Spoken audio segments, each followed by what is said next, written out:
ಶ್ರೀ ಕ್ಷೇತ್ರ ಧರ್ಮಸ್ಥಳ ಗ್ರಾಮಾಭಿವೃದ್ಧಿ ಯೋಜನೆಯು ಮಹಿಳಾ ಸಬಲೀಕರಣಕ್ಕೆ ಹಾಗೂ ವೃತ್ತಿ ಕೌಶಲ್ಯ ಮಾರ್ಗದರ್ಶನಕ್ಕೆ ಒತ್ತು ನೀಡಿ ಕೆಲಸ ಮಾಡುತ್ತಿದೆ ಎಂದು ಜಿಲ್ಲಾ ನಿರ್ದೇಶಕ ಕೇಶವ ದೇವಾಂಗ ಹೇಳಿದರು.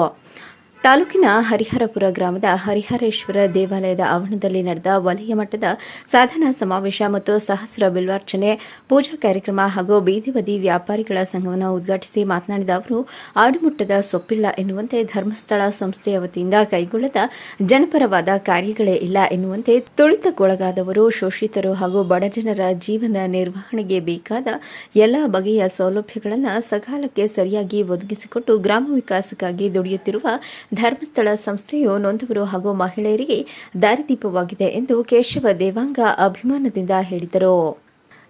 ಹರಿಹರಪುರ ಗ್ರಾಮ ಪಂಚಾಯಿತಿ ಅಧ್ಯಕ್ಷೆ ಸುಂದ್ರಮ್ಮ ಮಂಜೇಗೌಡ, ಸಮಾಜ ಸೇವಕ ವಿಶ್ರಾಂತ ಎಂಜಿನಿಯರ್ ಲಕ್ಷ್ಮೀಪುರ ಕುಮಾರಸ್ವಾಮಿ, ಯೋಜನಾಧಿಕಾರಿ ವೀರೇಶಪ್ಪ, ಜನಜಾಗೃತಿ ವೇದಿಕೆ ಸದಸ್ಯ ಡಿಸಿ ಕುಮಾರ್ ಸೇರಿದಂತೆ ಇತರರು ಹಾಜರಿದ್ದರು. ಶಂಭು ಕಿಕ್ಕೇರಿ, ಚಾಮುಂಡಿ ನ್ಯೂಸ್, ಕೃಷ್ಣರಾಜಪೇಟೆ.